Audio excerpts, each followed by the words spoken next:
Бүгін Қазақстан Республикасының халық артисі Темірбек Жүргенов атындағы Ұлттық өнер академиясының профессоры, режиссер Маман Байсеркеұлының туған күні.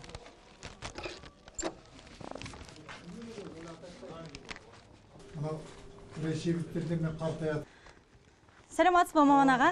Саламат байналайын. Туған күніңіз құтты болсын. Ұлттық арнаның сыйлығын қабыл алыңыз. Көп рахмет. Мына жарық дүниенің есігін ашқан күн, бұл әр адамның өзінің жеке мерекесі ғой. Сізді жылда жақындарыңыз, шәкірттеріңіз, әріптестеріңіз құттықтайтын шығар. Құттықтайды, әрине. Бәрі де құттықтайды. Сол құттықтаған жігіттер, қыздар, туған туысқандар бәрі аман болсын, олардың да туған күндері құтты болсын. Мен мына балаларға 10-15 минут үзіліс берейін, содан кейін өзіміз әңгімелесеміз. Сұхбаттасамыз ғой, солай ма? Әрине.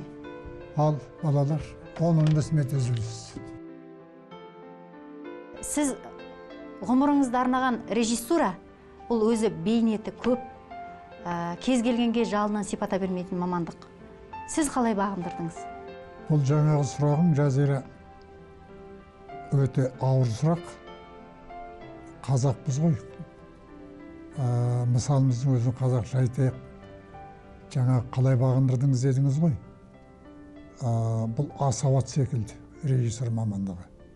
Кейде ол мөңкіп тастап кетеді сізді. Кейде жалынан сипатпайды. Кейде ер салғызбайды арқасына.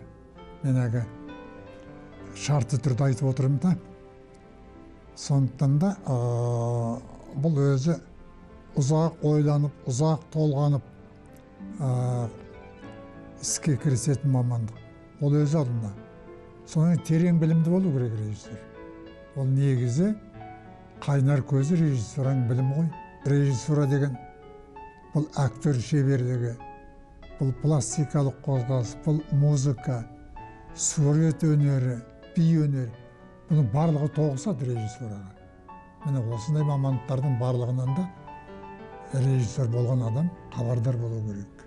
Қазақ театры тарихында бір спектакльді 2 кешке бөліп қойған режиссерсіз. Сол бір шешім қалай пайда болып еді? Бұл қазақ тарихында болған. Бір спектакльді 2 кешке қою деген. Анау қазақ режиссурасының төл басы деп жүрміз ғой, Жұмат Шанин атамызда. Сол кісінің өзі жазып, өзі қойған Арқалық батыр деген пьесасы бар. Театр зерттеу өнерінің тарихына үңілсек, сыншыларға үңілсек, сол заманға.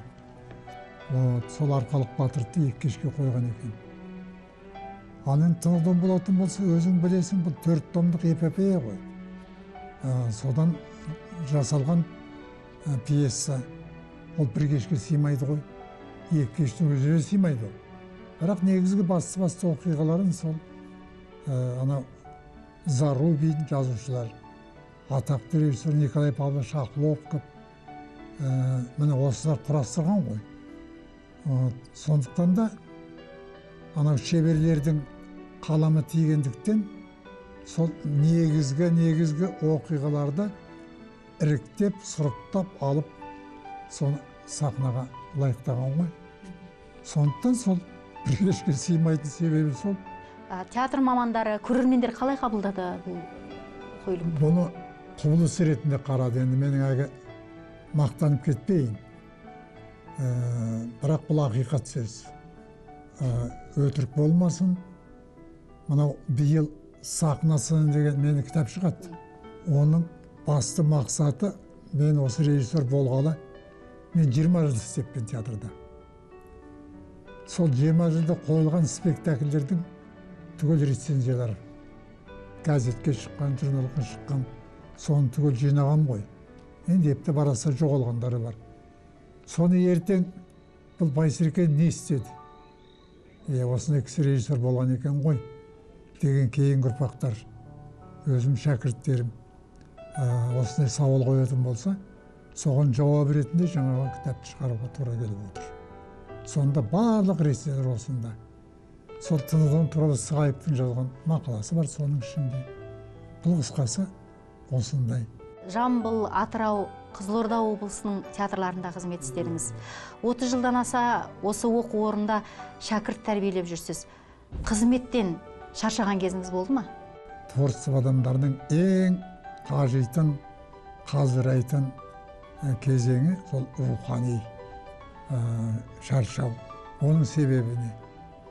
Мысалы, қойып атқан спектакльінде жаңа ойнайтын актерлердің рөлін шығара алмауы, қатты азапқа салады сені, мәселен. Оны түсінбеуі, алып шыға алмау. Ол театр болғаннан кейін ол бір-екі адам емес қой, өзің білесің. Ол күллі ұжым қатысады ғой. Соның әрқайсысына жүк арту, әрқайсысын сахнадағы өзінің рөлдің кейіпкерін ішкі сарайын ашу деген ол оңай жүк емес. Бұның бары психологиялық жүк қой, бір құпия құбылыс қой, жалпы творчество, театр дегеннің өзі. Бірақ біз осы сол шын құпия, шын тылсым, сол дәрежесіне, сол сатысына біз жете алып жүрміз бе? Мәселе осында болу керек. Егер шын творчестводан, шын өнер туып ататын болса, оның арманың жоқ қой. Түлен түрткен тіленші аударма пьесалар жинағының қолтаңба және қойылым, сахна және актер атты кітаптардың авторсыз. Қазір не жазып жүрсіз? Кейінгі ұрпаққа не қалдырсам дейсіз? Кейінгі кезде мынау театр теориясынан өзге мынау драматургия деген мәселеге бір қалам тартқаным бар. Оған мынау халқымыздың ардақты ұлдары, жазықсыз жапа шеккен тұлғаларымыз, елде беміреніп, ауыздықпен су ішіп, толашақтан қан кешкен батырлардың рухы кейде сол бізді тебірендіреді. Осы тұрдан сол Абылайханның ақырғы күндері, соны Тәңіртауға ту тіктім, ол да Абылай туралы. Одан кейін сол Абылайдың немересі Кенесары туралы. Кек қылышы Кенесары, қан кене, Кенесары Сұлтан деген осындай бір трилогия жазған. Түпнұсқадан 5 пьеса бар, менің қаламмен шыққан. Арғырат енді кім дейді? Денсаулыққа байланысты көп жағдай. Егер жасымызда кеп қалды, аяғда күш қайрат жоқ.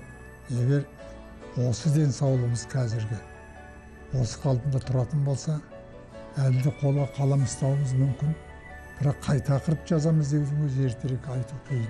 Маман аға, әңгімеңізге үлкен рахмет. Отбасыңызға амандық, өзіңізге ұзақ ғұмыр тілейміз. Құрметті көрермен, сіздер Қазақстан Республикасының халық әртісі, режиссер Маман Байсеркеұлының әңгімесіне куә болдыңыздар. Амандықпен жүздескенше.